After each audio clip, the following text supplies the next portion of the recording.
కాకినాడ రామారావుపేటలో గల శంకర మఠం అభివృద్ధికి తమ వంతు సహాయ సహకారాలు అందిస్తానని కాకినాడ సిటీ ఎమ్మెల్యే వనమాడి వెంకటేశ్వరరావు తెలిపారు. కాకినాడ రామారావుపేటలో గల శంకర మఠంలో వేంచేసి ఉన్న శ్రీ పంచముఖ గాయత్రీదేవి ఆలయంలో శ్రావణ శుక్రవారం పురస్కరించుకుని శంకర మఠం భక్త బృందం పేరంటం కార్యక్రమాన్ని నిర్వహించారు.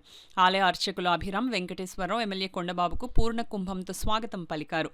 కార్యక్రమంలో Kakinada city MLA Vanamadi Venkateswara Rao, TDP city president Mallipudi Veeru, Deepika దంపతులు విచ్చేసి అమ్మవారు స్వామివార్లను దర్శించుకుని పూజలు చేశారు.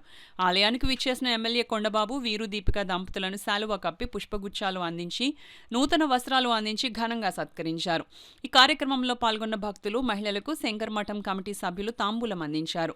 ఈ కార్యక్రమంలో శంకర మఠం కమిటీ సభ్యులు పాలంకి రామదాసు, కమల, కళ్యాణి, కస్తూరి లక్ష్మి, గుడి కమిటీ సభ్యులు లావణ్య, నీలిమ, జానకి, విజయ, శ్రీదేవి, రాధ, శివ పెద్ద సంఖ్యలో మహిళలు పాల్గొన్నారు.